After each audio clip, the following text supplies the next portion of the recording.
For the Love of Money, the Nightwatchman, Chapter 10. And then she was speaking. "Early, it's me, Lady Morrison." Her old name. She had dropped the Watson at the end. Was that deliberately to get a rise out of him? "I was afraid you wouldn't talk to me. Last time was a little bit ugly between us." He let her go on. "Last time was more than a little bit ugly. It was really ugly." He listened in silence.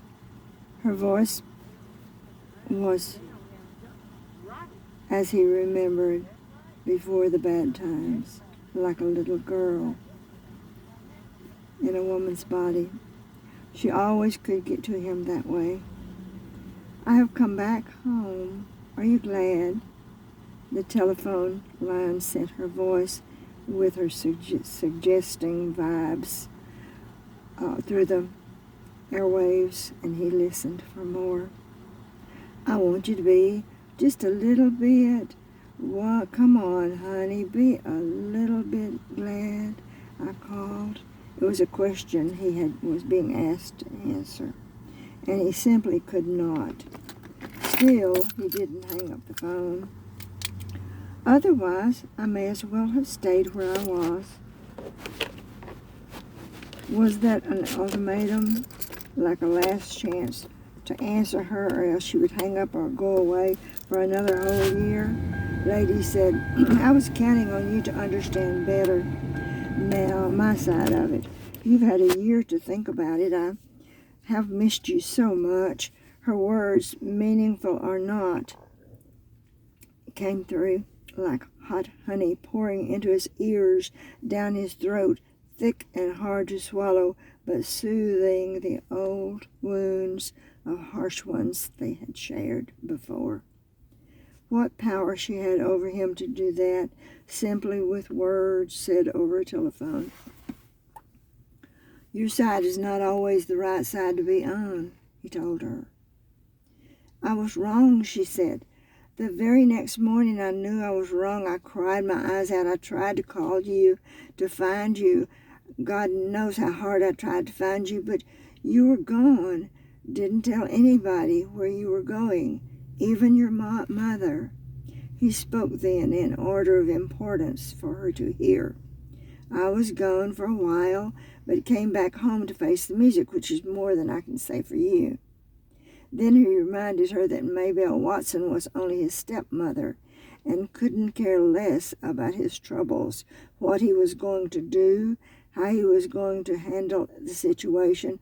He lost his job, his wife, his life if he went to jail for letting the money get stolen right out from under his nose.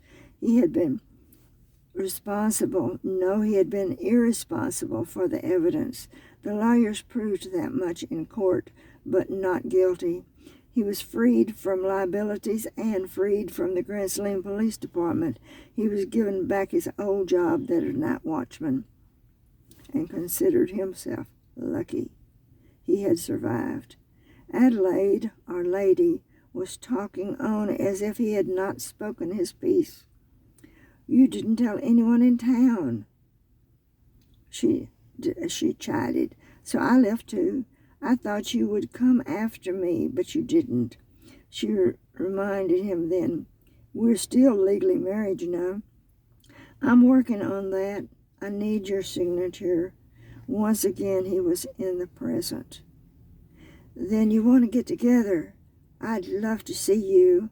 She pretended it was not for signing divorce papers.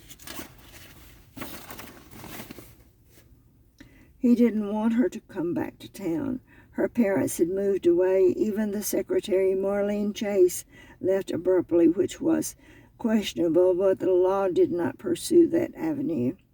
Early believed Lady no longer had any business here, stirring up trouble like she knew how to do, get everyone around her involved, and then skip town like she did. "What are you doing at Maybelle's house, anyway?" "Poletown was not out of the way," she answered. "I saw the sign off the highway coming to Grand Saline to look for you. I remember your mama lived there, and so I went over that scary bridge. It's caked with ice snow. I thought I was going to slide off on top of a train. The train was coming? Not at that moment, she admitted, but it could have been. That Poletown Bridge gives me the chills. You remember that ghost that used to ride his motorcycle over the bridge? He was a policeman too, wasn't he? Norman Gold.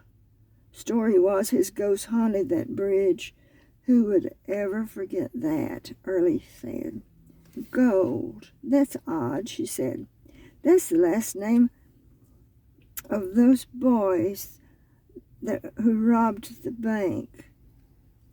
They were named Gold. I read that in the newspapers. Probably from the same family. Never thought about it. There were 3, Norman Gold and 2 boys. She said, the newspapers called them Junior and Bubba. I think to get them sympathy. Never mind the Junior and Bubbas of the Gold family, he told her. You came to Grand Saline and stopped at Maybelle's house to telephone me. From where? Where did you go? Where have you been for a whole year? She said, at Mommy's and Daddy's house on Lake Tawakoni. I want you to come see me there. They're not there. They went up to stay with Aunt Lucille in Washington, D.C. He's with the bank up there now. Has been for the past year. You've been that close to Grand Saline for the past year? Where do you think I was? In Dallas. I went up there. I saw where you were living. I rang your doorbell. She was struck with silence, for once unprepared how to respond. High up on that hill. Were you living high on the horse as well? He asked, spending money that was stolen by 2 boys named Gold. Lady had found her voice. I don't know where you got your information, me living high on the horse in Dallas, but if you went up there looking for me, it means you still care. I'm glad to know it. But early, if I were there, I would have answered the doorbell. I would have been thrilled that you came to get me to bring me back home. She hesitated, determined to keep the farce she had set in motion. I was right down the hill, the highway, at Mommy and Daddy's at Lake Tawakoni, she said. She stuck to her guns. It suited her.